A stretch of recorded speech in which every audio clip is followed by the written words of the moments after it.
have as our guest speaker the Reverend Gill Paulson.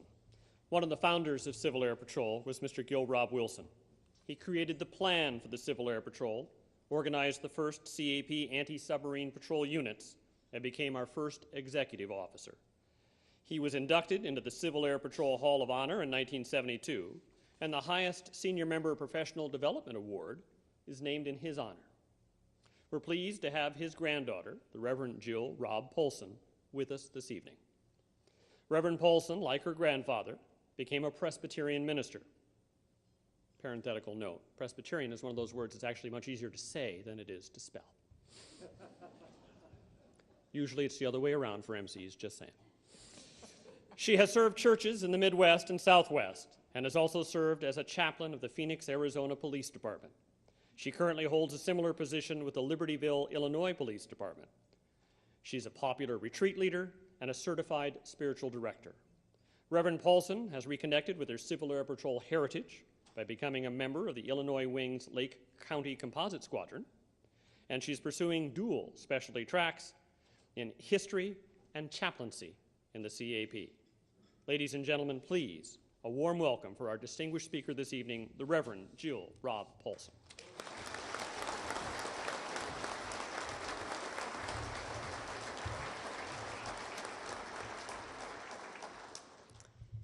Thank you. It is really my pleasure to be here. Last year at the National Convention was the first time I was really exposed to Civil Air Patrol, and I was so impressed with what I saw that this year I'm here as a member. Woohoo!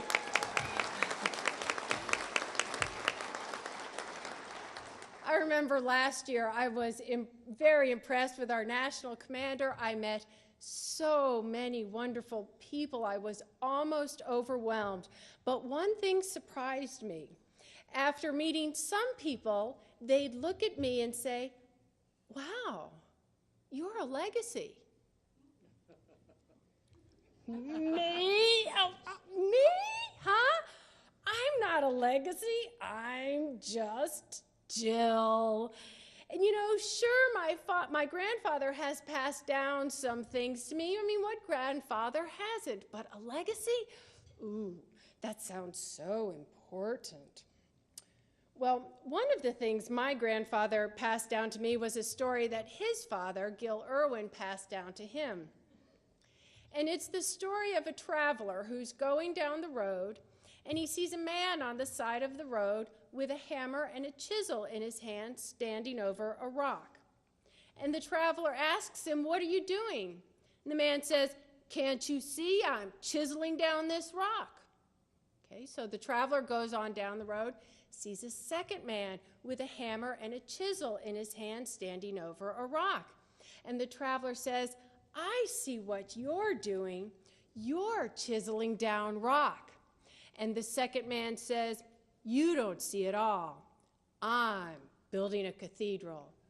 I'm building something grand." So now, as a member of the Civil Air Patrol, which are we? Are we the ones who are on the side of the road chiseling down, or are we the ones who are building up? 70 years ago, there was a small group of Germans on the other side of the Atlantic in occupied France who were planning U-boat attacks on our East Coast. Thankfully, on our side of the Atlantic, there was a small group of Americans, Guy Gannett, Thomas Beck, Gill Robb Wilson, many others, who were planning how to protect our East Coast with civilian flyers. Both groups succeeded. After destroying about 500 ships, about 3 million tons of cargo, and killing 5,000 people, it looked like the Germans would win, those on the German side who were planning to attack us. But what they weren't anticipating was a group of ordinary Americans with extraordinary courage. See, the Nazi planners weren't anticipating the Civil Air Patrol. They weren't expecting people like Charles Compton, who at 95 is still going strong today, but was rejected from the military for lack of a kidney, so he flew for the CAP. And Cornelia Fort, who was teaching students how to fly in Hawaii when Pearl Harbor was bombed. She went home, joined her Tennessee wing, and sadly, Cornelia was killed a year later ferrying a bomber for CAP.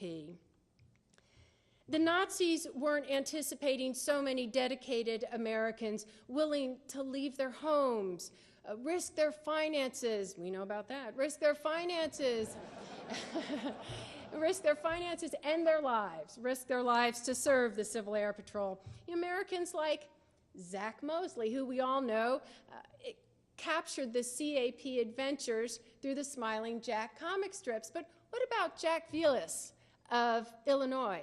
Did you know he was the first aerial fire warden? You know, someone had to protect our forests while our coasts were being attacked.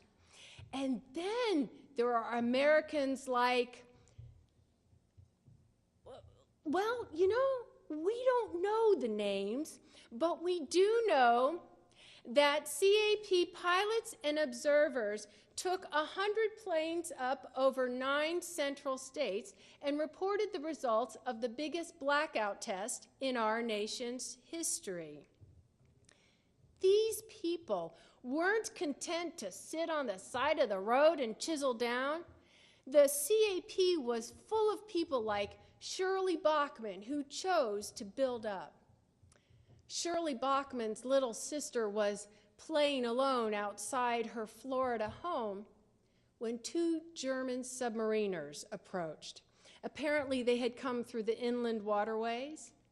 So they see this little girl alone, and they come up to her and they say, "Is your mother around?" Well, the little girl took these 2 home, and there the 2 enemy combatants came up to Shirley Bachman's mother and said, "We're hungry. Do you have anything that we could eat, please?" And Shirley Bachman's mother looked at these 2 young men, boys really, not much older than her own children, in fact, a little younger than Shirley, and she fed them. And then Shirley Bachman joined the Florida Coastal Patrol so that no more soldiers would come on our land, because Shirley Bachman knew that even the brutality of war could not destroy one of America's greatest assets, and that's compassion. Yes, those early CAP members were builders. John Curry, Earl Johnson, Wynant Farr, they all of them built a grand legacy that we honor and remember 70 years later. But you know, a lot has changed in the last 70 years. Things are so different now. Those who were our fiercest enemies are now among our greatest allies. And I wonder, you know, what if some of those early CAPers who were lost during World War II, what if they were eavesdropping on our conversations tonight? What do you think they'd say? Whoa, where's that country called Al-Qaeda? Is it near Germany? Is it near Japan? And, you know, I mean, things are so very different. Someone else would probably say, Al-Qaeda? Oh, I think Fred and Joe Qaeda were in the Nevada wing. Maybe he's their brother. I don't know. So much has changed. The landscape has changed physically, socially, politically. So much has changed. And perhaps, too, our own sense of urgency, maybe even our sense of purpose has changed over the last 70 years. But one thing hasn't changed, and that's the human spirit's capacity for greatness. Something else my grandfather passed down to me was the sincere belief that, and to use his words, whatever you accomplish in your lifetime is the fulfillment of the dreams of those who have gone before you. And that means that whenever you teach a cadet how to soar or how to build a rocket, You are fulfilling the dreams of our first training officer, Harry Blee, of Cornelia Fort, of teachers who have come and gone and spent their lives teaching the next generations. Or whenever you lend your ingenuity to Civil Air Patrol, you are fulfilling the dreams of Zach Mosley, of the mechanics Smith and Challow, and of all those who built bomb sites out of hairpins.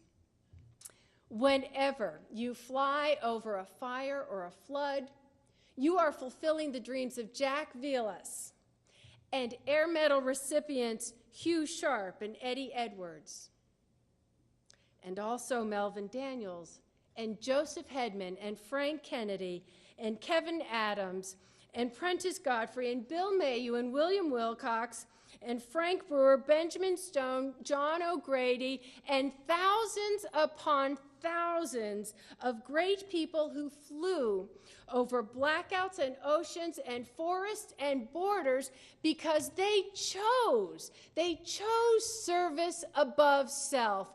Indeed, with such a grand legacy as that, none of us can say, oh, I'm just Jill, or I'm just Bill, or just Charles, or Gordon, or Rich, or Connie, or Amy, or Dave, because we are all, each of us, the fulfillment of the dreams of great Americans in the past. And we are all, each of us, the benefactors of a legacy of great Americans in the future. And when we realize this truth and live accordingly, we are great Americans in the present. And even though I'm a newbie, I think CAP is full of great Americans in the present, right now, today.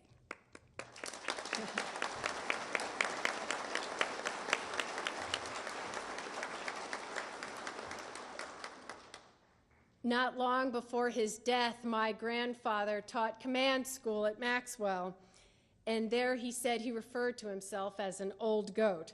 And he said, before you get as old as I am, your minds are going to be rocked by changes that are even greater than the changes that rocked my mind. In such challenging times, how are you going to honor your past without hindering the future? Well, his answer, I've modified to lay before all of us, to lay before you tonight. First, live in gratitude. We are here tonight because of the sacrifices, both big and small, of countless Americans who have gone before us. Indeed, not just tonight, not just the fourth Thursday of November, but every day we are alive is a day that we can consider Thanksgiving Day in America. And once you are rooted in gratitude, then secondly, walk on out to the edge. Walk on out to the edge, that imposing precipice between courage and cowardice. And there, beckoning the great power beyond and that unknown future before you, that frightening unknown future before you, say, here I am, I'm ready, show me your face. My grandfather said, show me thy face, which shows the high esteem he held, both the power beyond and the future before. But regardless of the terminology, it's true. The very best way to honor our past is to face the future with confidence. My fellow CAP members, it's our turn. It's our turn. So together, let us build something grand. Are you ready?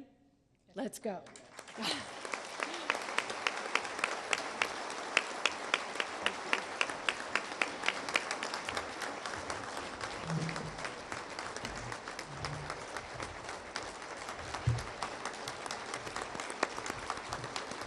thing for her to get.